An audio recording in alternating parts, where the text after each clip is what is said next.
This episode is brought to you by Lone Wolf Paintball. They are an amazing online supplier and have been around since the beginning of the game as Michigan's premier paintball field and paintball supplier since 1987. They are rapidly expanding into the online retail space and supplying everything you need to be the best paintball player you can be. They have got it all. Head over to lonewolfpaintball.com and shop all of your favorite brands. And they also boast amazing customer service and will have this out to you with same-day shipping, which is amazing. It's always nice to know that your stuff is on its way immediately so you can start to use it that very next weekend of play. Check out their YouTube, Lone Wolf Paintball, and their Instagram at Lone Wolf PB, and stay up to date with all of their deals and sales. Play the Game podcast is immensely honored to have them on board, and we cannot wait for you guys to check out lonewolfpaintball.com and become a part of their community.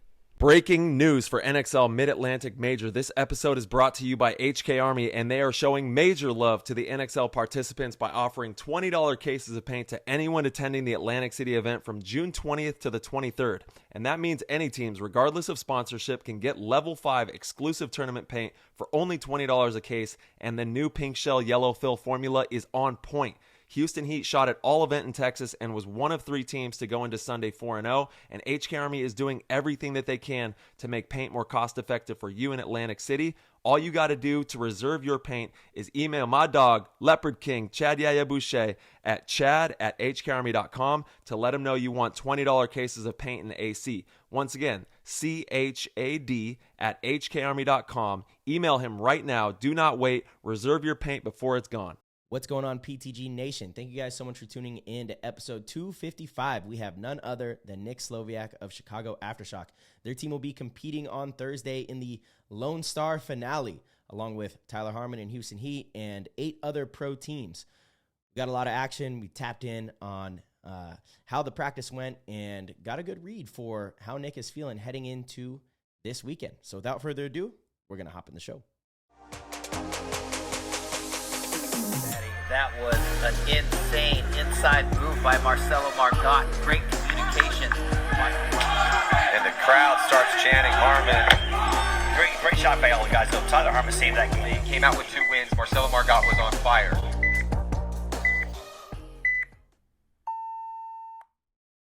All right, everybody, we are back, episode 255, with you, obviously, T. Harm and Nick Slowiak. We got him in the building.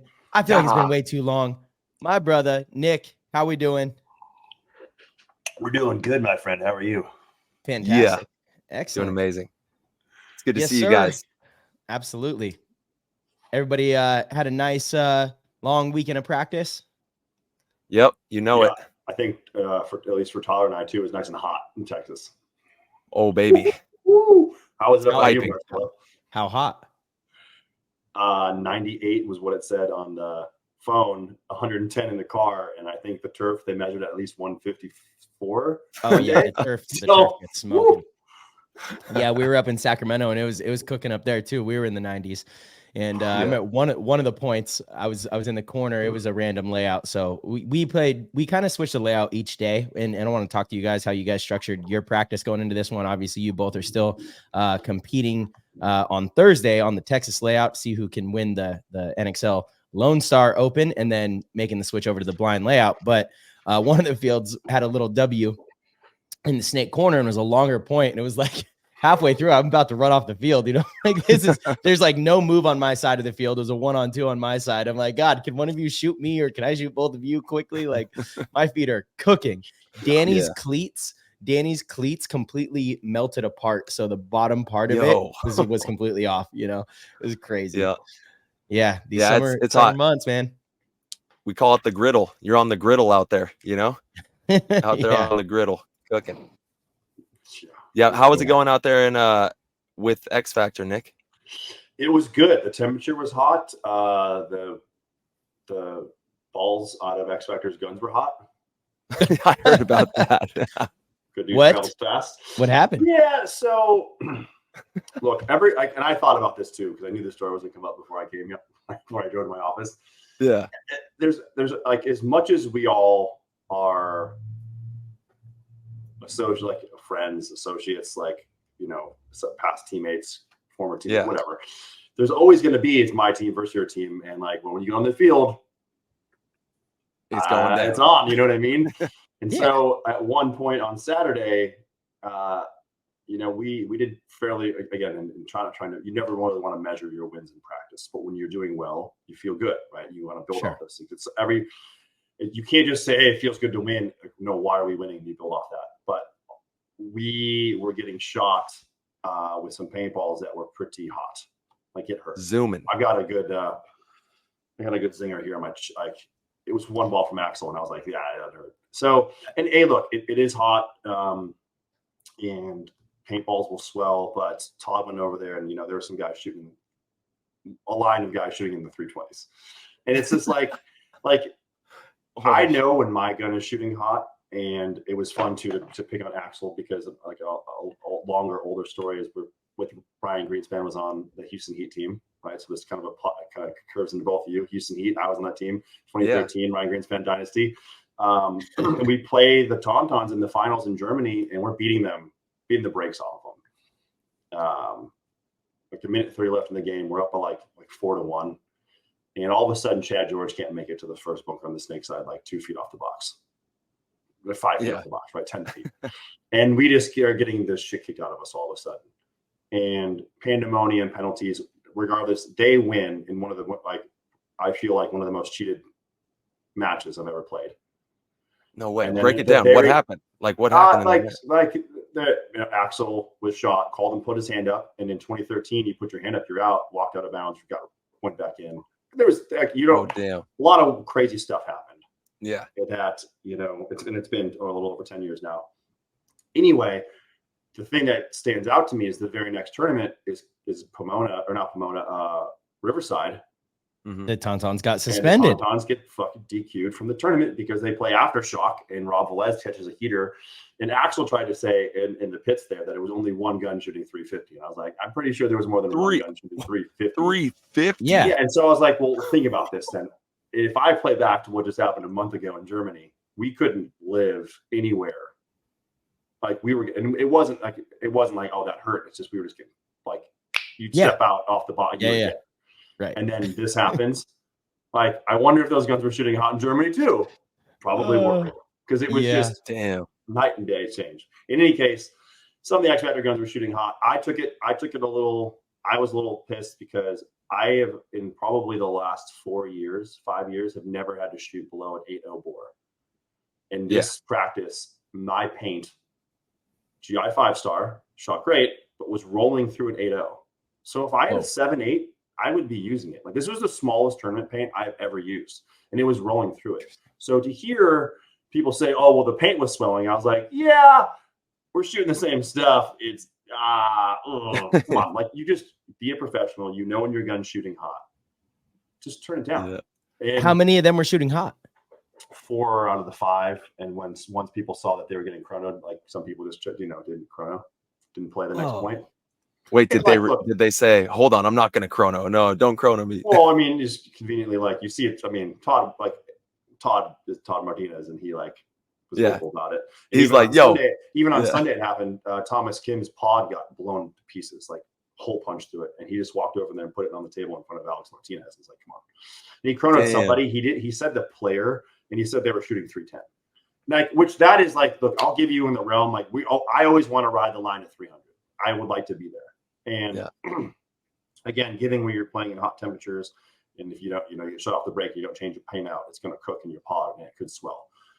But chances are, like, it ain't swelling that much. So, like, clean your rags, do something. So that was like the only little thing. It, like, there was, outside of Trent turning into Deviant Trent and giving Billy Marajic a live show for just no apparent reason, which was all fun in games. In the end, like, he was on a good streak. He was on a good Trent streak, and then he just was like, oh, I'm gonna blast them before anything happened, right? Like, we started it. I'll put it up there. We started it. But like, nothing bad happened. It was a good practice. We went there to make them better for their game, and they were there to make us better for our game. We play damage, and I think they play right here. They play you. So it was good, and they were all like, this is the crazy thing is the field played You know, it wasn't like going into what you would think on a Sunday, how things were in Texas, where things were slow and people weren't going past the hour in the snake. You know, if you watch damage, like everyone took the snake on the break and people made it. And there were some adjustments on the field. The one pin on the snake side in the center diamond, like would lean a little bit, but we got it straightened out. So that eliminated that quick shot on the snake tower.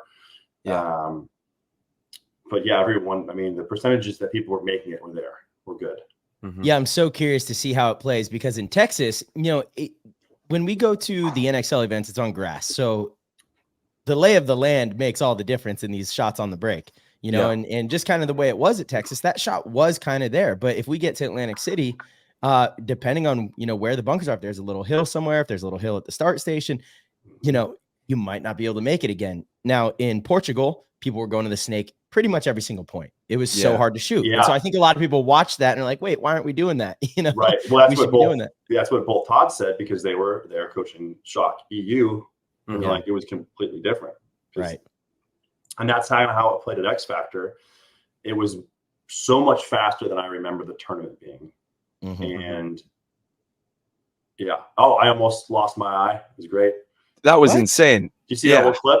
So there I am. Saw that. There I am, mind my own business. Get up to the center of the field, like kill people. See Billy crawling the snake, and waiting for him to get him.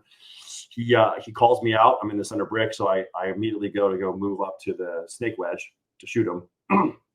And out of nowhere, and there's drone footage of it that I've seen. There's not Dylan, unfortunately, didn't get to move. But as I like move forward, a ball hits me through the top of the goggle on the left side, through the grill on the top of the lens, and all of a sudden I just can't see anything. I feel it just spray into my left eye, and I can't see anything. So I just kind of drop, and I freaked out for a second, because when I opened my eyes, like at least my right one opened, my left one was like I couldn't open it. Yeah. And then when I finally did get it open, and I could feel shell in there, everything was just blurry, and I was like, "Fuck!" And they stopped the game and ran in, and everything was good. But it just turns out that the way that this ball came in, it like just sprayed everything into my eye on the inside of my goggles. Yeah. And it wasn't until Todd Martinez like just essentially threw a bottle of water in my eye and actually put his finger in my eye and pulled out the shell that I could actually see. Ooh. Oh my God. Yeah. Damn. And then like also all this happens, right? Like, how did that happen? You know, Tessel's trying to say you shot me from the Dorito side. I'm like, kick rocks, kid. You know what you're talking about? He was in a good position though. And like 20 minutes after practice ended, Ryan Hotchkiss like, "Yeah, I shot you." He's like, "I know you. I figured you shot me because I watched the damn drone footage and you're wrapping the corner." Thanks for owning up to it now and saying something. Dude, we had a similar thing happen. So this was on the Atlantic City layout. So you know how there's pretty much no back center. There's that little temple that's right off to the snake side. And then there's the center tower. And then there's the Dorito side can. So one of the plays was I was stepping out on the Dorito side of the start station, shooting back into the center. And we were running wide on the Dorito side. Alex Frazier was going up to that center tower. And then we had Arturo, who was going to that little temple, shooting Dorito way. Right. So we break out. I mean, I've got my stream way far to the left of Alex, not even close, you know, like I was so appalled that he even thought this was me, you know. So I shoot up the middle, then I go to the can, we play the point, Alex is ball one, and afterwards he's pissed. He's like, "You know, who shot me in the back?" And he's like, "It was you, Marcelo." And I'm like, "What?" I'm like, I didn't even, like, I never even saw you, actually. There's no way this was me, you know. And then I'm like, hold on, Arturo was shooting from that small temple Dorito side through a little cut, which is like right where your back is. If he even shoots his bunker at all, it's going to bounce right into you. Like it was, and Arturo was like, "No, it wasn't me. It wasn't me." I'm like, "Dude, it was not me." You know, I was being totally blamed for it for hours. And I was like, look at this. There's no way this was me. And Alex was pissed because I wouldn't own up to it. But I'm like, dude, it was not me. There's no way that it was me. You know, just like, take your best guess of who it was, you know, like that little temple on the snake side shooting Dorito way. It's definitely that guy. I mean, I feel like, you know, good CSI in here. This isn't rocket science. Like it's not hard to figure out on the break if you get shot by your own guy. You know what I mean? Like, yeah. Like, or hey, what? I'm the guy who does his job. You must be the other guy if you don't know the damn game plan and how you possibly could have got shot. Yeah. This is a common occurrence on a lot of teams, though, like across the nation. People are shooting each other and not owning up to it, you know? Artie still hasn't owned it. I'm like, dude, it was you, bro. You probably shot your bunker and it bounced right into Alex. Yeah. Which is funny you say that, Tyler, because on Friday I went to their brick on the break, and got obliterated by my team. And 3 of the guys, Al Fernandez, Trent, like they all were like, yeah, I did it. And I was like, all right, well, I feel better now. See, you just got to let them know, They almost wanted it. They wanted the thing to go. And I was like, oh, I feel better now. Thanks, guys. Also, it helps, like, if you shoot your teammate, then they're completely puzzled. They don't know if they got shot by an opponent. They don't know what happened. So it helps to, like, clear it up for them as well. Yeah. We'll have to do a master class on team kills. Yeah. Even at our practice, it happened a couple times. We were playing Uprising out at Wasteland. And there was one time one of the guys rolled off the snake side, and I guess he didn't know his snake player was on the wire and just triple tapped him in the back of the head on the snake wire. We were like, oh, got him. Yeah. We had a few team kills happen this weekend too. One of our guys was in the snake, comes up over the top. I think Ryan shot Danny like in the back of the head. Welcome to the team. Happens. Happens. Did you guys have the full squad out there, Marchie, in Sacramento? We did not have Archie. Archie unfortunately wasn't able to make this one. His dog had some kind of infection actually in his head over the weekend, which was gnarly, but everything's okay now. He was able to get it drained, but Archie had to stay back. And it's funny that probably 2 years ago, if anyone would have said something, I would have been like, it's your dog. Your dog's gonna be okay. But now having Piper and she just tore her ACL, I'm like, dude, I get it. I wouldn't be here. There's no way I'd be here. Totally. Yeah, they're family. Our pets are family. They are. Yeah. But man, it sounds like there was a lot of juice out at this X Factor Aftershock practice. So I'm really excited to see if you guys end up playing each other. That wouldn't be until the finals, though, right? You guys are on opposite ends here. I see. Yeah, I know to work that out. Oh, yeah. You can show me the brackets, and I'd still somehow cross the streams and get it all lined up. Yeah. Well, it looks like you guys play damage, and then you play into either Russians, ML Kings, or Blast Camp. I'm gonna go ahead and say that's probably gonna be the Russians. Ooh, but hey, how about this? Who do you think is gonna win? We had our own little side bets on Aftershock. ML Kings, Blast Camp. Who's winning? You don't have to answer now, but I think that'll be a good one. Yeah, we trained with the ML Kings last weekend, and they were looking good, figuring things out. It's going to be definitely a showdown. That's going to be a good one. Mm-hmm. Yeah, I don't know. What's interesting is I think Zach Hogue is getting healthier and healthier. So I wonder if, they'll have him back. That's kind of an interesting thing. Like if a player's on IR in the Texas event, are they allowed to play in Atlantic City? I think so. Because we had those designations going into the event, right? So I wonder if that's going to be considered. I guess that's a good point. That is. Well, here's the question, right? Like technically, if he was rostered, wouldn't matter. It's not like you have to submit an injured reserve roster and it's locked at that point. Yeah. So as long as he's on the roster, I think he's good. If they didn't roster him for the Texas event, then I think that's where you'd have. Yeah, of course. But you know how in Texas they made us give whether we were questionable or I wonder what he was listed as. Let him play either way. You think that wouldn't that be public knowledge? Shouldn't that be allowed to be public knowledge to all the teams? Like we should all be able to know that. Yeah. I think it definitely. It is, but it should be posted somewhere. That's what I'm saying. 100%. For sure. Come on, man. For sure. Let that man play. Come on, man. Yeah, I don't know who I'm going to choose. Blast Camp has looked pretty good, actually. And ML Kings, I don't know. I don't know how I feel about them. But I don't think they're going to make it out of the round after that, either one of those teams. I mean, on the other side, looking arguably is one of the best teams. Yeah, absolutely. They are. Yeah, they are looking really good. Well, they look great in Vegas, too.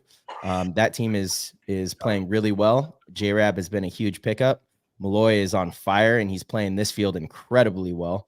The way he played in Portugal was, we've talked about it on like every episode since, but he played amazing. They look good. They're going to be tough for sure. On the other side, that wild card bracket is going to be Revo versus Diesel. Who do you guys have? Ooh, Revo, Diesel. Diesel's looking hungry, Revo's been working really hard, but I don't know. I just feel like Diesel's got that grit right now. They're really hungry right now. I want to say I'm giving the slight edge to Revo only because I feel like Diesel's had a really hard time getting it going. Like, that's what I think their main issue is. It's not the player skill. It's not the coaching. It's just they've never gotten off to a good start. They come out flat, or just like they don't they don't know what's happening. And again, it's going to be a little weird. This hasn't happened since 2012 Galveston to Phoenix. Mm-hmm. We're playing one day, which is Sunday, but again, it's really it's super hard to go into that day because you haven't played 2 days before, and for sure the grass is, like you said, the topography of the land's going to be different. The mindset's going to be different. And I don't know. I don't know. I feel like that's going to be a really close game and it could go either way. Yeah, I agree with you, Nick. I do. They had the mojo going out there in Texas too. They had some really entertaining games and points, and they were looking strong. Diesel? Yeah, Diesel. No, they didn't have a choice. That was the crazy thing. Like, they just made it in. Like, from having the worst, they finished last in Vegas, which is just, well, I'd like to say shouldn't happen, but I've been there too. So they did what they had to do and got scrappy, and they just made it in. And so that has got to be the ultimate fire in them. Like, dude, we made this. Do not waste this opportunity to come out here and just smash people. Yeah. We cannot afford to come out flat. And it shouldn't, in my mind, it shouldn't matter who it is down there. So we got to take care of us. It doesn't matter who's down there. Absolutely. Yeah. And how are you guys preparing for this Thursday? Because you're right, Nick, it is totally different. Usually when you get to Sunday, you have a Thursday practice under your belt. You have 2 days of actual competition. There's no jitters. You understand all the nuances of the field. Like you said, the topography is going to be a little bit different. So, you understand shots a whole lot better. What's it going to be like going in? Like, are you guys planning to get to Atlantic City a day earlier than you normally would to kind of get acclimated to stuff? Or is it, you're just going to go in, typical time? What's your guys' strategy here? So some of us are back home now. Some of us actually went from San Antonio today and are getting in, or probably in Philly now, or on their way to Philly now. So there's nothing extra that's happening. As far as I know right now, I don't know what we're doing Wednesday, because that's the thing, right? Like, I don't know that the fields are available to practice on Wednesday. I know that that's being looked into on our end, not so much to play another team, but to just kind of get a warm up in. And this is where I would throw out my pitch to the NXL to have a batting cage for us, or a bullpen for the pros to go give me a Hormesis field size for us to go do some snap shooting, or just hey, Tyler, just come out here and shoot me in the chest a few times and wake my ass up. Right? Something. But our mindset has just been, the focus is this field and building on communication and teamwork, because that'll apply to 4:00 Thursday after everything's over. But let's play as many points in this field. There's no excuse why anyone should know this field like the back of their hand. Mm-hmm. Yeah, for sure. And that's just it. That's the mindset. We've dialed in the calls. We've applied some new ones, removed some old ones, spiced up some plays, moved around some personnel. Thomas Kim's back, so he was on I believe he was on the roster for Texas, so he should be able to play Texas. That's big. So talk about that. What was going on with Thomas, and how's he doing? So Thomas is an adult and is becoming a pilot. And that's been his main thing. Good for him. That's awesome. Yeah, right. Absolutely good for him. Yeah. So in going into flight school and instructor school, you've got to commit. And again, with any job, you're allowed so many days off and PTO and all that. And it just turned out that in the timing for the Texas event, and him living in Dallas, he couldn't afford to take those days off. And if you're 100, just 200, whatever, however much money you're putting into school that's your priority. And so he was an adult about it, and was very upfront and transparent about that from the start of the season, in the team, in the creation of the team, that this is what his priority was. And that's what he did. And now that he's gotten past that and he's got time to come in, he drove down from Dallas to San Antonio and practiced, and he's not off the team because of that. So no, of course not. Yeah, he's definitely gonna boost the team having him out there. Yeah. His ability to spark a conversation and talk to people and get engaged on the field is, I mean, probably one of the best on the team. So yeah, definitely was good. But yeah, Marcelo, with what you said, I mean, outside of that, it's just been dialing in what we're doing and knowing and stressing from both Todds, Todd Adamson in more colorful off the wall ways, Todd Martinez, that this is it. Like, it's when you go on, lose, you go home. We got a tournament to win. Like, this isn't just the Thursday's not the warm up; it's the tournament for sure. And that's right. We're blessed having that, because imagine your warm up going into any tournament being playing instead of an hour practice, you know, with no refs. Now I get to play an actual. Yeah, you know, and that's something that I've thought of as well. Like the league has been so concerned with making sure, that's the reason we have the blind layout, is so it's fair for the 10 teams that did make it. But there's still a lot of things that for the 10 teams that did not make it, that are just sitting around kind of cold, you know, and a blind layout. It's like, you know, this whole situation was definitely a little strange. But I want to touch back to the batting cage kind of idea you had, because that is an amazing idea. It's something I've definitely talked about in the past too. Like, at least give us a target range. Every paintball field has a target range. Why doesn't the pro paintball field have a target range? You know, I just want like a couple bunkers where I could go and warm up and shoot some targets. That would be enough for me. Not even have something where people are shooting back. Although, sure, that would be ideal. I'd want like almost like a 6 to 10 bunkers. Yeah. You know, rectangle shape where it's at least half the distance of the field, so I get a good feel for that. I can work on pulling up shots. We can do, you know, you can do 6 people snap shooting. And when it's not being used by the pros, and it's only used for the pros, it's an opportunity for the league to bring in VIPs or kids to go out there and shoot a paintball gun. Any manufacturer, any sponsor of the league, any paint sponsor, you've got your choice of any paint, right? It's fair. And any marker, right? That you have the manufacturers provide. Right, here's a CS3, here's a Force, here's a Lux, here's a dye gun, and they can go out there and they can shoot them and get a feel for it in a monitored, safe environment at a much smaller distance, right? But yeah, I would love that, right? Because it's one of those things, like, you weigh out, you know, what you pay and what you actually get on a Thursday, and then you play the next day, and all you can do is run and stretch. Right. Right. But you know, pitchers can warm up and throw.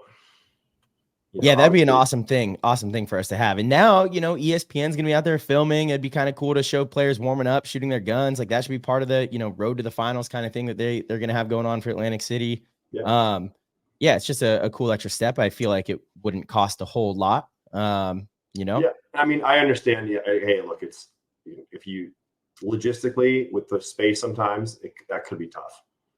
But I mean, all you need is a little extra space next to the pro field, because it should be connected, and like, it doesn't need an air station. You know, you're responsible for your own chronos. You just go to the pro pits, you get air. We always all walk in there too. When other teams are playing, we get our air. We go over there and shoot, and we do our thing. And it's reserved for the teams on deck. It's not like, you know, I can't just sit in there all day and say, screw you guys, right? Because I would. Let them know, Nick. I mean, I would love that. I know I feel like I've been saying that for like at least 5 years. Hey, you never know. You know, let's keep pushing. Make it happen. Yeah. No, that's a good idea. I like that. Yeah. So let's kind of that's a good segue into the ESPN thing. You know, obviously everyone's been talking about it on all the shows, but it is official. We are going to have a chance to be on ESPN, the Ocho, and this weekend. Let's just hear it. Let's just hear it, because that was the whole reason we were talking about it. So the only thing that like just kind of irks me, and this is just the way that the information is traveling from the league to everybody else. I think this PTG is great, Spick and Span's great, the coaches show is great.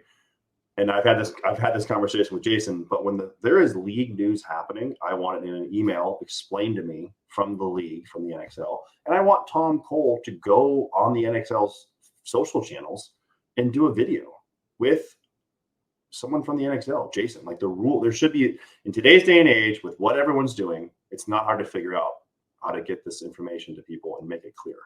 right? Mhm. Because if you leave it up to a different conversation through you guys and people's interpretation from a news source, which I still think is great because you get those opinions and you get the conversation flowing. But like the black and white facts of specifically rule changes should be coming straight from the league.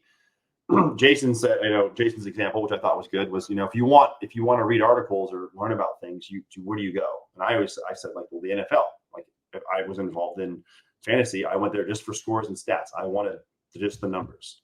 I don't care about other people's opinions. So when you're listening to a new rule, I want it from the horse's mouth. If this is information coming straight from the league, I don't want to hear you ask Tom about a question in your mind that could be interpreted into me asking Marcelo based on me knowing Marcelo for 15 years. And this is the answer. I want a black and white. You want an official press release to a point, but like think about who you're talking to when you do that. And I know the NXL has the capabilities. And here's the thing, they have the following, right? That's the other thing. Oh yeah. It's been a battle for me just been doing and working for Dye to get the Ironman and Dye to make money off Meta. We both have now streams of income coming in based on views, right? Through Meta. And there's the TikTok thing, right? There's that battle. The league could be doing that too. Why? The league's got one of the biggest followings, tied in with Go Sports now. There's no reason why they shouldn't be doing it to make money. I'm not trying to discourage them from working with every other source. But I think it would be in the league's best interest that's where the news comes from. And then based off that, you get that press release and here's bullet point. Now Marcelo and Tyler can come in on the PTG podcast and pick those apart with Tom Cole, with Jason, or with whomever. And then you can get into the nitty gritty of it. So I believe that was, it makes total sense. And I believe that was actually their idea and thinking with the coaches show, because the coaches show is on the NXL platform. So that I feel like that's why they wanted to do it there first. But I still see I agree with what you're saying, that it should be more official, and it should just be, it's not a conversation back and forth with questions. It's predetermined. It's a press release, and Jason, I wish Jason would do a better job or a job of getting on some of these platforms and speaking as well, because he's, the man behind the scenes and a lot of the rules and how a lot of this stuff is working. And, people don't really have an idea of what's going on. I feel like even with,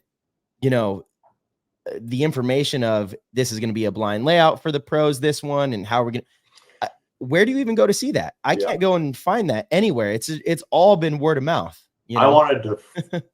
I deleted 3 different, maybe 4 different things. The NXL released, and even I think with Go Sports, this like video on Instagram. And like, if you didn't read the text, it was like explaining everything that was happening. But if you didn't read the text, you just thought it was some obscure video. I was like, what is this? Like, this easily could have been voiceover. Maddie, is it in your employment? Okay, pay him another $500 to explain in his voice what is happening in the next event. ESPN. I mean, he was there when he was there for all that. He probably knows more about that stuff in the past, having done all the shows with Smart Part stuff and whatever. It just doesn't. Yeah. Well, you're right, Nick. It should be through the NXL Instagram and Facebook. We should have a lot of content pumping through there with all these fine point details. And then, because, I mean, let's be honest, not everyone's going to tune into our show or whatever show to get all the details that we talk about. But if we have it on these major platforms like an Instagram, Facebook, with, like you said, really detailed information, we definitely need that. You want to highlight the bullet points, and the perfect, Marcelo, you said it right. I didn't think about it. Like, it's a press release for people who play video games. It's patch notes. Okay. Right. It is. And even the NXL could do this, right? If you were to segment highlights of the clip, right? Because it's going to be post edited. It's not live. Then you could say, okay, updates to rule 4727 is at 5:56 on the timestamp. Go right there. Right. I can go right to the bullet point and read it. And then so it's not really open to interpretation, where, if you want to go back and rewatch your show, or I know I'm speaking to it on YouTube or wherever they upload it, you've got to kind of like, shit, I don't know where this is going to be at. I don't want to have to sit through 2 hours. The issue is everyone's spread so thin, so they're just trying to like make do with what they have right now. And like, they realize that there are already these channels that are established and have viewers. So it's probably the best way to get the information out to the masses, but it's not the most professional. However, I think, again, we're heading in that direction. And you're right. This is part of the evolution.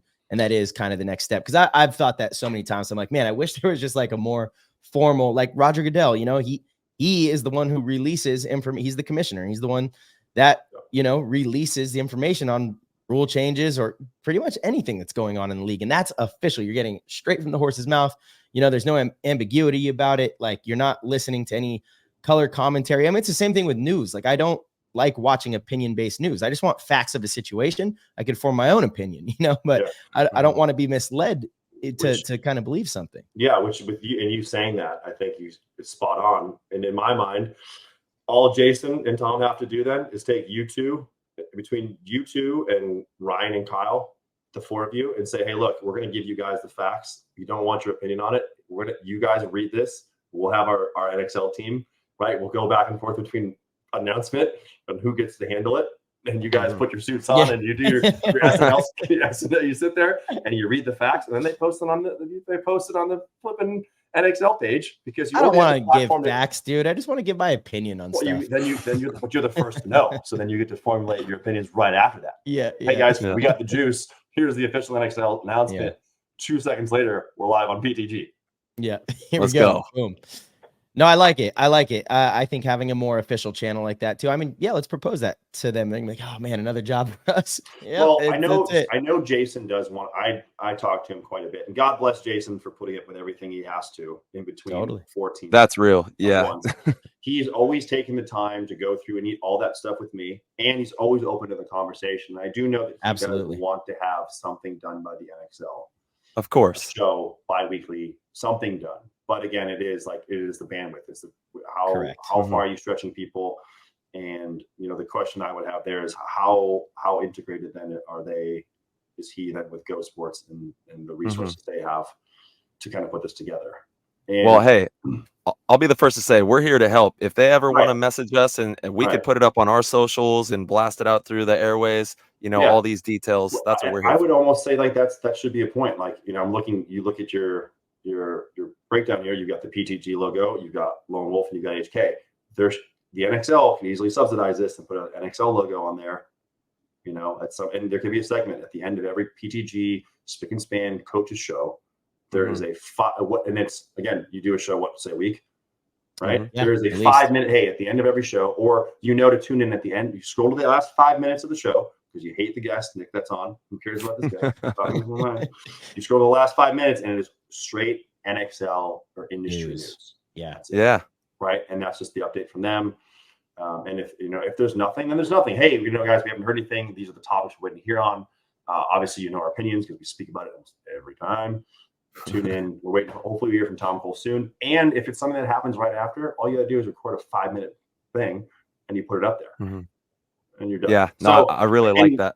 Yeah. And I guess it's one of those things too. Like, obviously, you individuals have done a phenomenal job in creating this platform. So I would say the league just lean on that, right? Like, and we're here. Like, we love this game so much and want to help it in any way possible. So if anybody out there is listening from the NXL, just know we got your back and we want to help. And thank you for everything that you're doing because paintball is buzzing right now. There's a huge buzz going on around this next event. A lot of excitement. We're back in Atlantic City, so that's going to be cool. Yep. It's probably one of the best. I'll tell you what, one of the best views ever. Being out on that airfield. Yeah. Which is, for those of you that don't know, it's the tournament is being held at I don't know, say abandoned, I guess, but just an airfield that's no longer used in the heart of Atlantic City. And when you look out, you see the skyline of the city and the oceans behind it. So it's a pretty incredible view. It is. And it's not terrible. You got casinos, you got the boardwalk, it's the food's not fun. Bad. It's fun. Good fun. Let's go. It's great I think this is going to be a huge event because it's on the East Coast, it's Northeast Coast, and it's easy for a lot of you guys to drive to. So yeah, the skyline is amazing. It's going to be 2 events in one. And obviously, like we've been talking about, we're going to be starting the event Thursday. So tune in to watch all the action of the finals from Texas that got delayed. And then we'll roll right into a blind layout right after the tournament. We got to start walking a new field like old 7-man days back in the NPPL, and go check it out. Check the topography and go play another one. That's going to be the word. Topography. That's going to be the word. I got to get a shirt made with that before someone takes it. Topography. Let's go. It's so funny though. I mean, it makes such a big difference. Even when you're on turf, it makes such a big difference. Every single field, you go and practice at events, and every field plays different. There's some fields like in Vegas, our practice fields. I remember I was like, it makes no sense to even practice this right now because it's not even close to what the pro field is, Well, I mean, we practiced you before Texas, right? Didn't we? Did we play you before Texas at ASG? I don't think that was a layout practice though, right? Wasn't it I don't know. The first weekend? All I know is that in playing the Texas layout. Oh yeah. It wasn't until we played the Russians that Malloy was crawling from the snake tower to snake, and we're like, right. Wait a minute, did anyone see him do that? And that was something that wasn't happening on our practice field, and it happened at the event. So like that's the thing, right? We can get to this event and that move might not be there. Yeah. Right. Right. Yep. We got to see what it's looking like. Changes a lot for sure. So March, you were up in Sacktown. What was practice like up there? I was really good. Again, we had 4 days. So Thursday was just ourselves. We did a lot of, individual fundamental drills, one-on-ones. Yosh did a really good job of kind of running the practice. So he's dealing with a little bit of a knee injury right now. So he kind of took a step back and ran the practice, and Skinny wasn't able to get there until Saturday. But it was really good for all of us to just kind of sharpen up. And it was really competitive amongst each other. So it's always good to have a practice like that. And then Friday, Saturday, and Sunday were against Impact. Nice little 3-day practice. Hot, it was good. Felt good. It was nice to get playing again. Yeah, Sacramento. People don't know. They think NorCal is maybe a little cooler, but it gets piping hot in Sacramento. Spicy out there. It's hotter in the north in 50 cal than it is in the south. Yeah, NorCal gets pretty cooking up there. And Dave Baines, they have a great field, Capital Edge Paintball Park, so they run a really good show up there. Yeah, true that. Absolutely. Shout out to Dave and the family. Yeah, yep. Shout out to Dave's mom. God bless her. I love her so much. She would always cook us food when I was growing up. I grew up in NorCal, and she was always taking care of us up there. So shout out to the fam. So I kind of want to dive back into the ESPN thing, though. And Nick, I want your opinion on this. But I am of the opinion that this event, Atlantic City, the pro teams should kind of be flexible in going along with what's truly best for filming. I know there's been talk of like, hey, if they, create the layout, we walk the layout, and then on Friday it ends up being super slow, maybe we change a couple bunkers, right? Or, because I know there was talk of maybe even experimenting with a different format. Obviously they're not doing that, but I was like, look, when you get to the finals, and this is going to be the main thing that's on ESPN, if it's Dynasty and Aftershock or Dynasty and Heat or any team in any team, I would hope, and I know I would be okay with this, and this probably says a lot coming from a slower style player. It's like, hey, don't have any long points. Just play aggressive. Like, bring a little bit of entertainment factor into this. This might be our one chance. Let's make it an exciting match. Don't let there be a, 9-minute, point where the score is 1-1, so whatever it is, I know you want to win, but at the same time, like, let's kind of take one for the team here. Let's all come together and make sure we do whatever is required to make sure that this is exciting, and I don't know how much of a difference that'll make in the long run, but if there's any little thing that we can do, I mean, I'm personally for it. How do you guys feel? Tyler? I couldn't agree more, man. We got to make this thing pop. We gotta really make an exciting show, and hopefully, with the post-production and everything that we do after the event, it's a really exciting and entertaining thing for people to watch and enjoy. So yeah, whoever's in the finals, make it pop. Be entertaining, be energetic, be playing with passion, play smart. Obviously, play to win, but play with some pizzazz out there, man. How do you feel, Nick?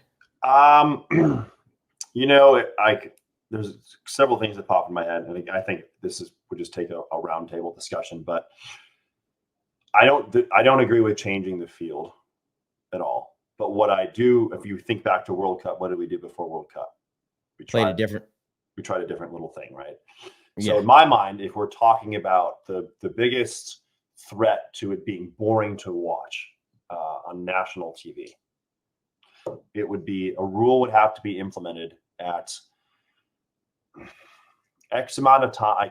A clock starts when certain players haven't, and I don't know how you figure this out. When players haven't moved, there's been no activity for 3 minutes or whatever it is. Sounds like you're talking about some type of a shot clock or something. something goes off, right? A siren at the top of the screen, a 30-second shot clock starts, and there's no reversing that. It means that at the end of 30 seconds, if you have not hit the buzzer, the victory will go to the team farther down the field with the more bodies. I don't know how you work that out, but that's the only way I think you can kind of do it, because I feel like, in Europe, the limited paint, that sure as shit doesn't speed things up. And I mean, I don't know how, right? Like, other than this is the opportunity for those that are speaking to the audience, especially in post, to really break down the thought behind it, because you can apply that to a lot of different things. Like, this is where the mental game comes in. And, and this goes into, if you've been playing for 2 days and you go into the third day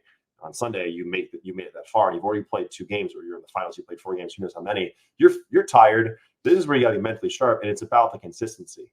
It's about this is what it's about. This is an opportunity to expand on those things, and probably really, if you guys fill out your question here, pull up Marcelo's out there. He's played 98% of the points. He's lived 72% of the points. And this is why. And in these situations, this is why we want Marcelo Margot of Team Dynasty out in the field, because he pulls out these situations. And this is, when it's clock in time, clutch time, this is why he's in. And, you can revert back to the point you had at Cup against Impact, right? Like, there are things we can pull from. And so whenever it comes to, to me, to making changes on the field, the only thing I could say to that is remove bunkers. Should be less bunkers. Let's try that. So you think that a more open field where you could shoot more people on the break would promote faster play? Is that the idea behind it? Yeah. I mean, I when us as players, and I saw that this weekend, Colt Roberts had a great point where we lost a lot of guys on the break, and he was already wrapping the Dorito wedge as I filled out from the back center and just clapped me up. The game was over in like 20 seconds. Yeah. Good players see that and react well. Well, if you open things up where damn for sure people are 2 guys dead on this side, and I know that if I come up here and I tree walk my way up, I got these guys over here. Yeah, the game's going to go a lot quicker. But, you look at the divisional layout that was just released, the European layout that was released a couple weeks ago, and then what we're redoing from Texas, you could sneak out to some spots at Snake Corner on our layout for Texas, and no one will know it. You play possum in that thing. No one's going to know you're there. And so again, you open it up, you look at I always think of the 2006 Round Rock layout where it snowed, and that layout with the lay down can, the X's standing up the middle, there's the pins in the middle. You knew where people were. There was no secret. And we were shooting 15 balls a second full auto. Yeah. You guys were way worse back then, though. Well, we were playing there. We weren't that bad. Come on, man. I mean, I was pretty bad. We were kids. Let's be honest. Tyler's, some of us still kids. We haven't grown up. But I don't think Tyler had a driver's license. Yeah. No. Think about that, though. Think about if we took that field. That's our blind layout.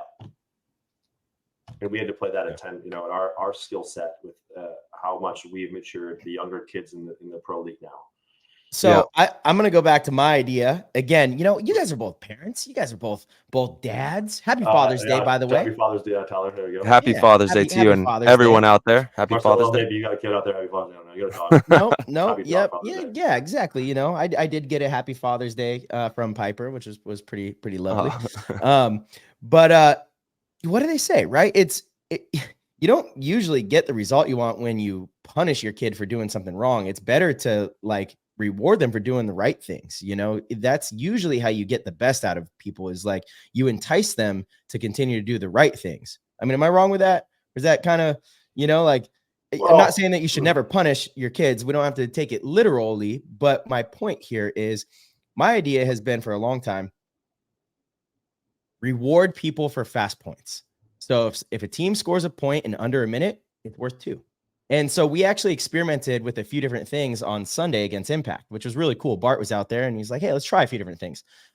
One of the things was, 3 separate periods of 5 minutes. That way you can't have a 9-minute point, right? Yeah. So, one period it was like 3-1. We were scoring pretty quick points. So period 1 ended and it was 3-1. Then we went into period 2, but that'll prevent you from ever getting into the 5, 6-7 minute points. Kind of like that. We also experimented with 2 7.5-minute halves. I like that. I like that a little bit more. And then we experimented with 2 7.5-minute halves. And if you score under a minute, it's worth 2. We were winning 6-0 to start the second half. And there was like one kind of long point, and all of a sudden they came back and it was tied. It was 6-6 and with like a minute and a half left, and we won the last point. But it was really exciting to watch. It was really exciting to kind of be part of, because it was like this huge gap. It was 6-0, but they're not even close to out of it. They scored two really fast points and, got to 4 really quick, and then they scored 2 slower points. So, if you reward people for scoring really quick points, you're going to see teams open up matches really fast. You're going to see, like, if you're towards the end of a match and, the score is like 6-0 or 5-2, the game's not over. It's like exciting all the way through. What do you think about that, Nick? I like so X Factor, all of the matches we played on Sunday were 8 minutes.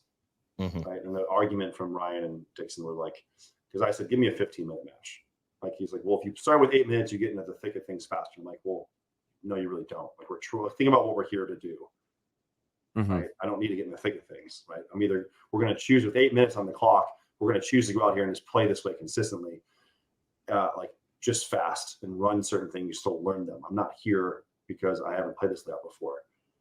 Right. And so that's something else, I think that's a big point of it too, is how we getting 1 weekend on the layout. That definitely adds into the equation with training time. So I do like the idea of two 8-minute halves. The only thing I kind of just don't like is I don't think, especially in thinking about the score, like the scores, because look, when those scores are that way and time's ticking down, what do teams do anyway? You don't have a choice, but you have to run. And that's when you see this, and what always happens? Well, why did they play like that from the beginning? And that's the question. Why don't you play that from the beginning? It's either you suck at the game plan. Now you get rewarded. Well, and that's where I think that opens, and I'm kind of for it, but my question comes into, the amount of reviews that are happening now is now where do you draw the line there? And where is that going to take up time from the game? Is if you're going to get rewarded for scoring quick points, you should only get 1 a game, just like other sports, you get 1 a game, 1 review, And also then what I would ask for then is I would ask for a challenge call because now there's only certain situations that can be reviewed. If, obviously there's way more eyes outside the field and the pits watching the game than there is, unfortunately, for the refs. It's the situation they're in. God bless them for doing a really fun job.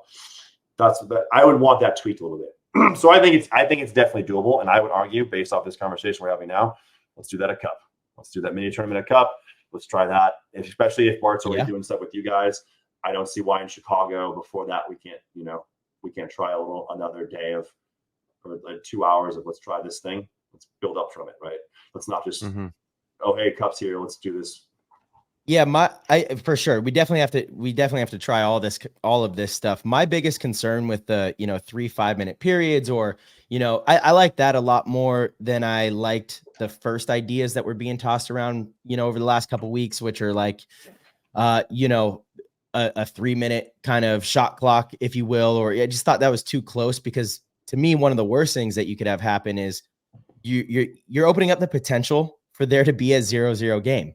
You could continuously have these points that are going, 2.5 minutes, and it's this 3-on-3 that you're super engaged in. A big move it looks like it's about to be made, but then time expires and it's 0-0, and as a viewer, you're like, what? Why did that end? What do you mean? That doesn't make sense.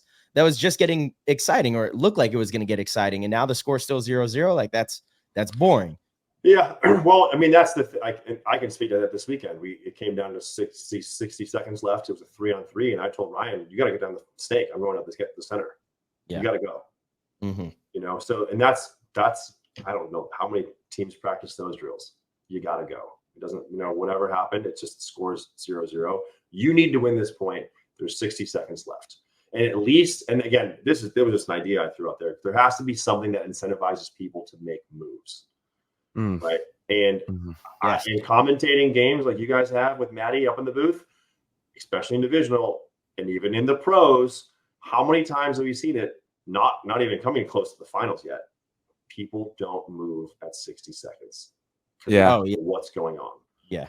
Right. Like if there was something that you could hire any one of you guys to go teach people is how to clock management. Yeah. Play the clock. Right. You just have to know the situation you're in. And so I think that just opens it up for,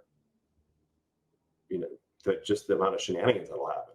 If something like that is installed, right? Like, and so do I have to wait now in a game to where, man, we really need 2 points in under a minute to have to get this to win? Or, is it if something doesn't happen, because, I don't know, like, okay, X Factor is playing Dynasty and let's just wait 2 minutes in our bunker. So then the shot clock kicks it. I don't know. Yeah. No, Nick, I agree. I just, again, there's been one time where we had a 1-0 game in the last 10 years, I think, and it was X Factor impact. And that's what sparked all of this conversation about, implementing a shot clock and changing the whole dynamic of how we play, professional paintball or tournament paintball. And my argument to that is this would just open it up. I agree. I think more times than not, probably, if there's a 3-minute thing, you'd get to 60 seconds of that first 3-minute block or second block, whatever block. And you're like, okay, we got to go. Let's go try to win the game. And maybe something exciting happens. Maybe you close it out. But there's going to be a good chunk of opportunities that are left at the door and times where that is not successful and it ends up being 0-0. Right. And I feel like that is almost worse for a viewer because you're like, you just played this whole point and there's no score. That doesn't make sense, Well, and that's where there has to be. It's almost like in divisionals where they say there can't be a tie, which I don't understand. Whatever, I don't understand. What that means then is that at the end of this point, like I was saying, whoever had the most bodies alive, whoever was closest to the start station, you have to force it so someone's getting a point. There is no tie. Yeah, see, that just changes the dynamic so much. Like maybe we have maybe we're up 1-0 and we're in a 3-on-4. We're down a body. And so now the shot, just because we're doing a good job of burning the clock, we're down a body. We don't need to go anywhere. But since we don't attack, if the point expires, the other team wins. That doesn't make sense.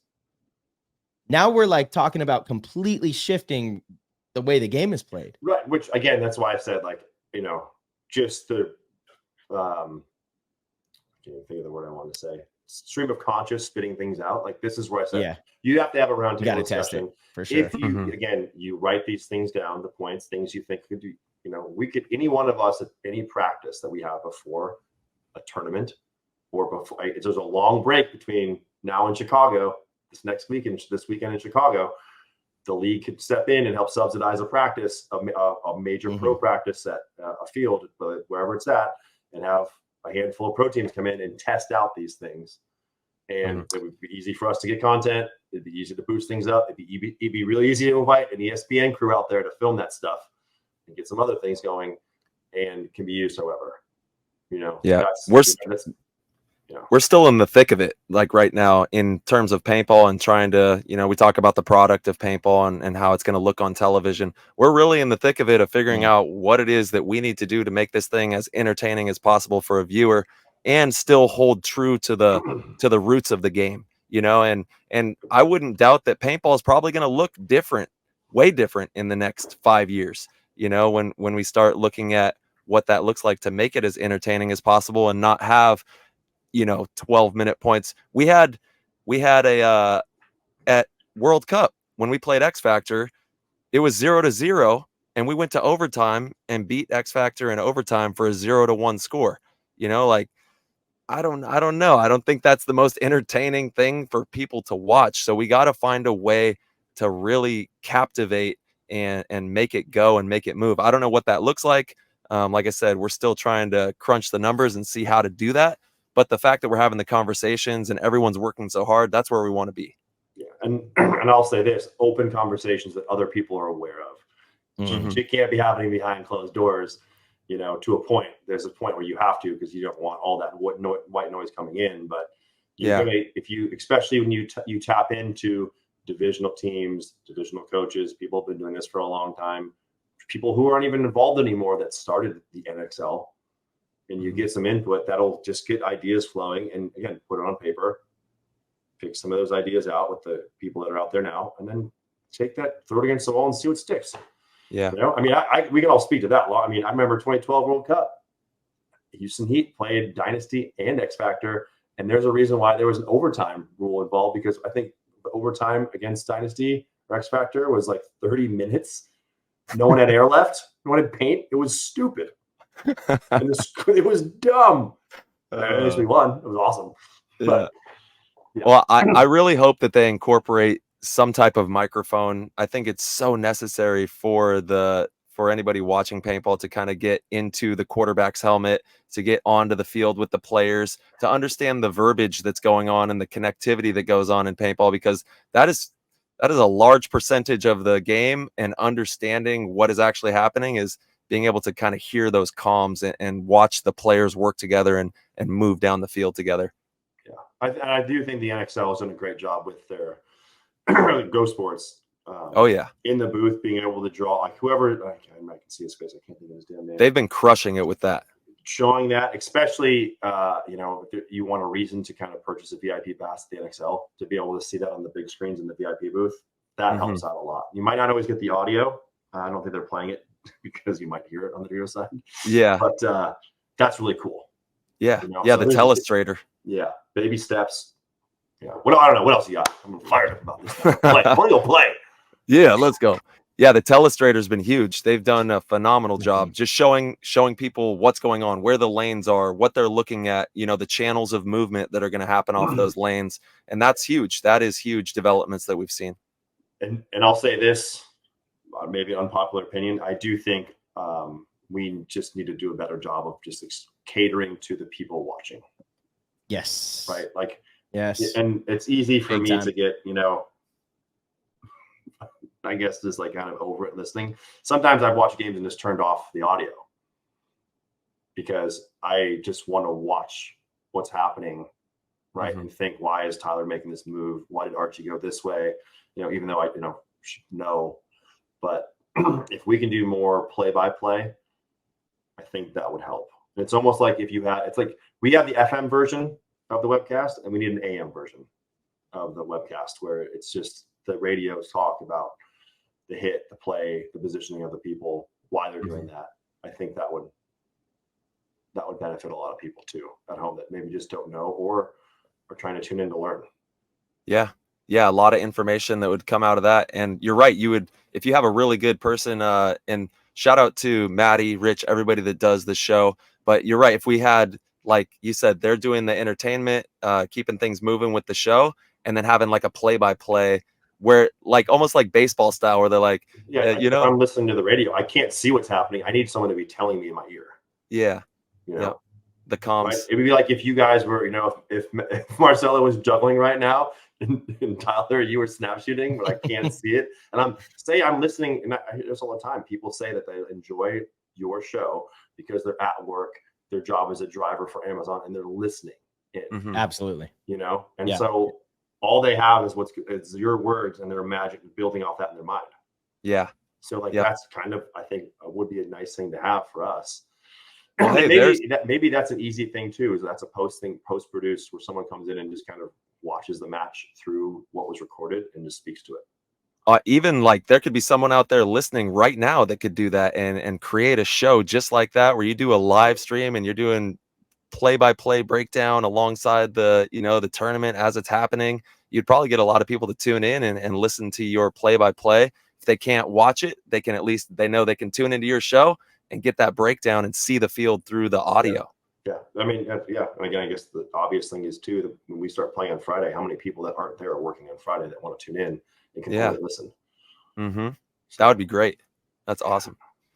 You know what? You're just chocked full of good ideas, Nick. We love you around here, and the people love you. We actually have a bunch of people that tuned in. You're in the Discord. You've probably seen the questions that we got. I saw the tag, and I was like, I can't look in there yet. Wait, you gotta keep it a surprise. Attaboy. I almost made a new Discord and asked my own questions for me. Hey, let's go. That's weird. Before we move into that, let's kind of talk about the Mid-Atlantic major layout for divisional paintball. That was a pretty fun layout. Got to play on that a little bit this weekend. Snakeside is pretty crazy with that outside beam that you can crawl all the way down. Tons of Dorito action on that side. So what'd you guys think? Well, you guys played it. I only watched it. Yeah, we actually did a breakdown. Me and Nick did a breakdown on BKI. So you can check that out over at BKI Paintball. And I got to play it. Nick's sporting the shirt. It was really fun. The snake side's kind of crazy. Even when you're at the 50, you don't ever feel like truly protected because people can slip out into the snake and get right on the other side of you. So it's going to be wild watching that. And then you have that corner bunker that is angled in such a way that you almost have to play it like you're behind a like a 1 foot pin if they get down the field on the Dorito side, you know. When I stepped on the field at X Factor, that's kind of what it looked like. Yeah, like I would almost just be playing the tape is over, going, ah! But it's do I crawl this thing or do I not crawl this thing? It's so important actually to be in that corner because you have that leverage on the angle for that mini temple in the back to kind of help put that player down, which would be, I guess, technically kind of the corner, that temple that's leading into the snake. You got to really help your snake player with that, and then anybody that's in front of them, and being wide on that snake side, even though you're going to have to play it super thin, is very, very important on that field. In the plays I suggested and the ones that I watched that paid off big time was getting someone out to that corner and eliminating the other team from the center. I'm just standing there and going up to that tower and going short into that mini wall and just popping the top. And if you shot their wide snake runner and you made it out to that thing and you got around it, and then you went from the tower up to the center brick, it was like game over. Yep. Because I told them, if you make the corner, let them know you're there and let all the guns come now wide out to you, and then you disappear. Well, there's only one thing you can be doing, and it's like, panic mode. People would try to run out to the snake side, and it would look that you're up in the center, or you're over the top now that mini wall, and you think there's the filler's dead. Now it's kill 2, G2, and then this guy pops up on their side. Or there's a few spots where you can kind of pop up and use that inside snake to kind of shoot people. But I said, no, just go the distance. Yeah. Go get it. Just go. Get down there. Yeah, I feel like a lot of people were disrespecting the Dorito side on that field, to be honest. All the talk is snake side, because that snake it is scary if they get in there and crawl all the way down that outside lane. But it felt like, all things equal, with a breakout, if you made it wide on both sides, the Dorito side could win faster than the snake side. So what that told me was, if we can just survive the snake attack from the other team and we put our emphasis on getting down the Dorito side, we can probably win some points, faster than they can. Dalton did a really good job. If you make it out past that can on the Dorito side, if you make it to the corner Dorito over there, you can go all the way up to the 50. There's pretty much like you're gone. Right. And you get to that 50, you start wrapping, and it's curtains. And it's pretty easy to help your guy get out to the tape off the break. You just step out in that blind zone where I shot Alex in the back from. He just admitted it live. He come here for the juice, PGG. Boom. Yes. Wasn't me. Definitely was not me. But you just step right out, shoot into the middle. You can shoot either into the back center or the person running up to that center tower, who is either going to be shooting, snake or Dorito way. And your Dorito player can just go all the way around and all the way up to the 50 and tee off on people. So I think that Dorito side is going to be pretty fun to watch as well. I think you're spot on, though. I think that is the side to win from, because I felt it was pretty easy from what I saw to hold off the snake side.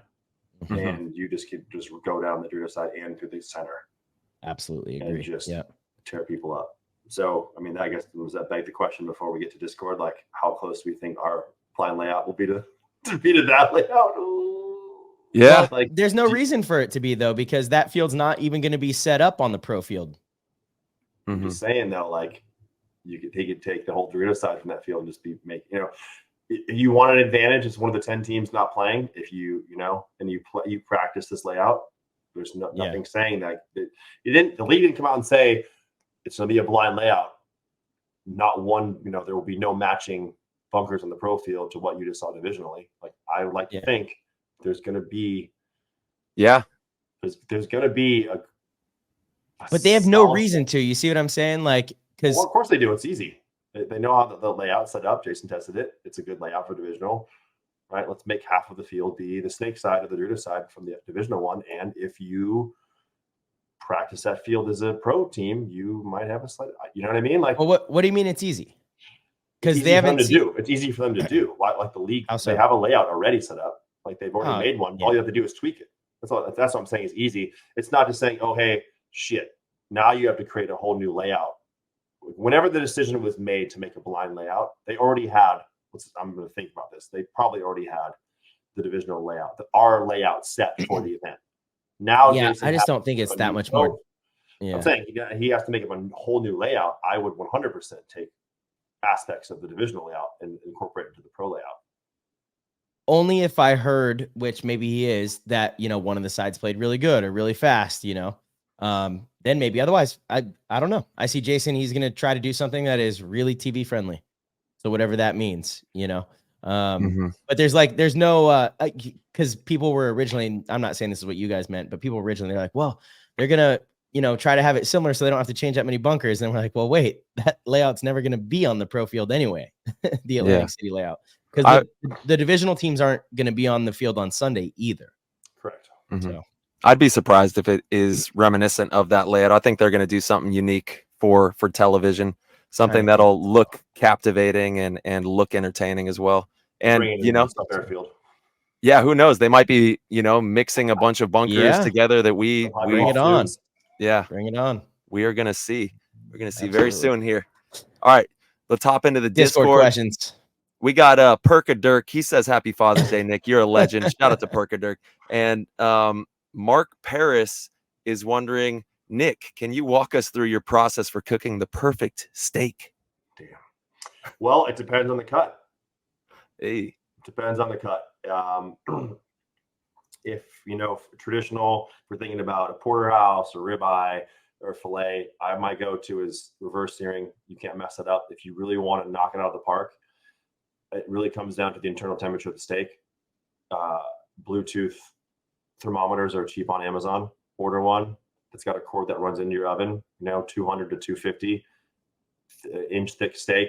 For a fillet, it's obviously usually a lot thicker. You're looking at no more than 30 to 45 minutes, and it's going to come out. If you like how you like your steak, if I like mine medium, between 117 and 120, pull that. Question is, do you like yours medium? Yeah, medium. It's got this. Wow. I mean, he said, "Wow." I mean, I ordered a damn flat iron steak. I got some beef jerky I could bring you at the next event. What do you want, raw? Hold on. Also, we gotta give a shout out to OG Paul. Did it hurt? The burnt steak gang in the house. We know he's holding it down, and everybody likes steaks a different. He likes his extra crispy steak. Texture. Yeah, that's texture. I want damn mine. Burn it. I mean, I would just say reverse sear. You put it in the oven. It's almost like scientific fact and looking at once the temperature hits that's what's going to be cooked at. You pull it out, then you pepper it, neutral oil, cast iron grill, sear that damn thing 30 seconds, 45 seconds either side, let it rest, you're done. He's a master. It's easy. You know what? If you really don't sound sure about it, easiest thing to do, take your ribeye steak, simple to find anywhere, you take it out, let it get to room temperature, salt that thing, slice it against the grain into strips, and cook it. Like really each piece individually at different temperatures on the stovetop, and then go through it. You want it more done, throw that thing back on there. Even with like chicken, right? Like it takes longer to cook a whole chicken breast, but if you slice that thing into little pieces, it cooks a lot faster, more surface area. Science. Yeah. Yeah. But I'll tell you this, for those of you PTGers that are out there, I will have an assortment of steaks in Chicago. So if you're there, What? I will be cooking. No. Bro, I'll be coming through. You already know. I already talked to my local Voss Farms, Forever Voss Farms, right down the street here, who supplies me with the meat, and they're gonna hook me up with some good stuff. Damn. So I'll be cooking. Nice, dude. Yeah, You heard it here first. Yeah, Get Awesome. your steak. we'll get you guys like a steak. Never mind, I'm gonna stop. Yep. We'll move on to Manny Battle. Manny Battle wants to know, hey Nick, if you weren't playing paintball professionally, what would your ideal profession have been? Steak cooker. I'd be in the military. Oh wow. If I wasn't asked to play pro for Shock, I'd have been in the Army. God bless. I did I went to go. I've told this story before. Signed up to join the military my senior year of high school it was all set to take the AHSBIZ. Damn recruiter called my house the night before, and I can still hear my mom's footsteps. I knew as soon as she picked up the phone, I was like, this is good. I can hear her footsteps coming down the hall of my room. And she said, you got to go to college. And I went to 2 years of community college, and then I got asked to play pro for Shock. Saw him ask me to play pro, and that turned my whole career. Like if that didn't happen, for whatever reason that didn't happen, I would have joined the Army after my 2 years of college. I would have joined probably before that. Yeah. Well, there you go. Not that I don't know that I would have made a career out of it, but that was I didn't know what I wanted to do in college. I loved all sorts of things. You know, I could be in college my entire life because I just loved learning about different stuff. And I don't know that I could see myself, you know, I love geology. I love learning about rocks, but I don't know that I could be a geologist. Mm-hmm. And so, you know, I knew in all my research and again, having college paid for after, if I joined the military, it's just like going to college. You could learn about anything, you know, if you're just trying to kill people. No, so many opportunities. That was my route. And Jeremy Solomon Aftershock messed it up. Full circle. Yeah. All right, we got, let's see, Patty Rice. Nick, what beer breweries are you loving lately? Revolution Brewing in Chicago, always a winner. And then the easy one for me right now is the Runaway microbrewery, which is literally 20 feet through that door and down 2 floors. No way. That I go to all the time because I help them with some social stuff. And awesome. So their door's always open. So like I'm in there all the time and just hanging out with them and learning about brewing. Yeah. I probably could see a career. I probably could have went to school for brewing. That's fun. That is fun, man. And a lot of opportunity. You know, it's a difficult career, but definitely a fun one. Yeah. Drinking. Nick, my last question from the Discord is from Brian Catania. He goes, hey, Nick, about 4 years ago, I interviewed you for a college research paper and you discussed your time working with GI and how it impacted your life and career. How do these experiences compare to working with Dye? Are there any similarities or differences? If you were put in charge of a major paintball company that was staffed with current and former professional players, who would be your prime picks for staff? Oh my gosh, there's so much in that. I know. I'm reading it. I'm like, of course, this is from Brian. He's a long-winded fella, but he always. It's good. It's a good question. It's a great question. That's a great question. So, like similarities between very thoughtful individual. Yeah, similarities between GI and Dye. I mean, they're both filled with great people. People that I've looked up to getting into the sport and have been innovators and led the way. There's no question about it, right? Mm-hmm. And you know, so to the new kids on the block, you could say, well, GI, no, but you have to go back and think of what that was. That was Pro Caps. That was Draxis.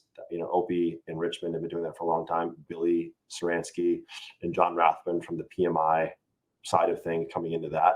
Like that company that is just going up like this, where the cream has kind of risen to the top in that regard. And I mean, you can make the best paint, hands down. Like I'm not going to just get into that. Sorry, everyone else. Not to say that they'll make bad paint, but like whatever. So I learned a lot. I'd say the thing that I miss the most about GI is being in Florida and being in the office with John and Billy and Ed, and even when, you know, say at one point it was Justin Nabokov and Brad McCurley. Like there was a crew of people, Darren and Go Sports, that when you went in, it's almost like the conversations that we're having right now. Those almost happen every day, but on just a smaller magnitude.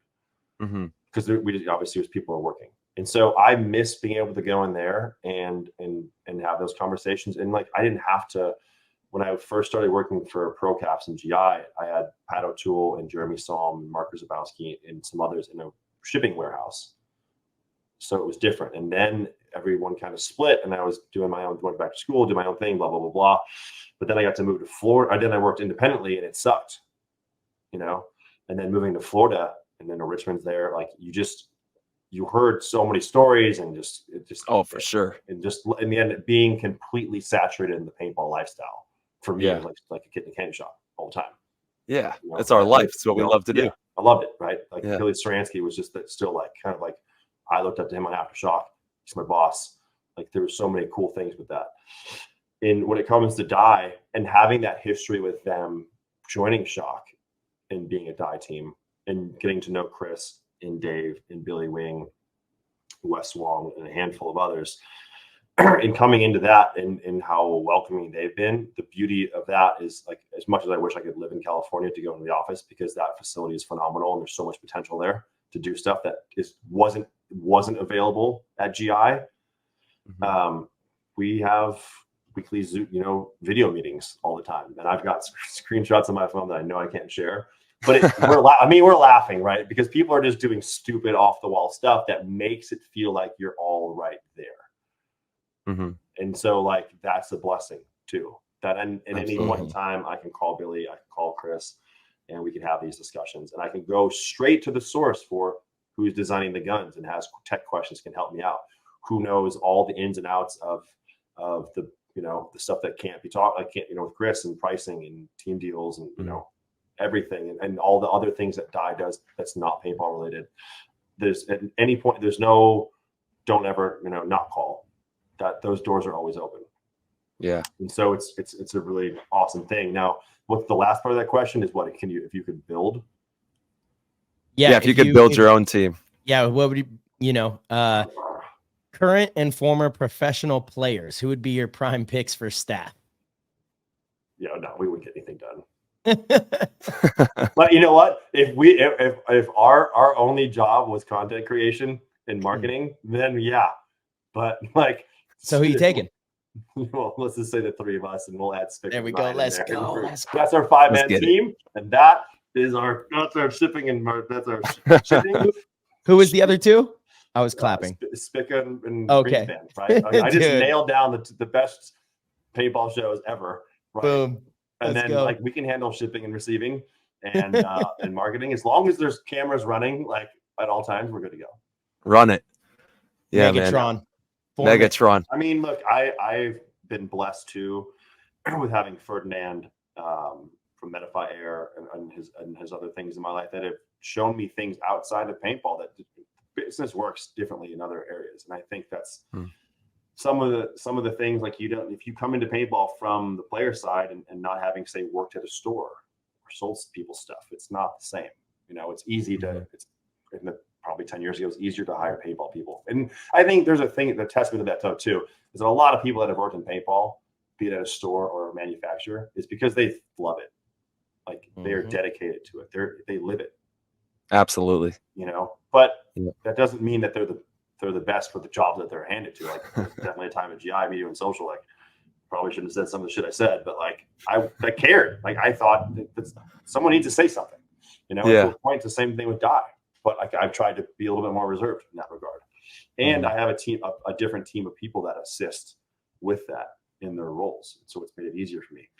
But I mean, and that's not to say like any one of you guys or any professional player couldn't be a better business person, but you need someone also too that has a broader view of things than just living the tournament lifestyle and understands business. And I know it's for sure not me, but I can't speak to anyone else, and I'm sure if I had time to think of it, if we had another 2 hours to talk about people, we could figure that out for that question.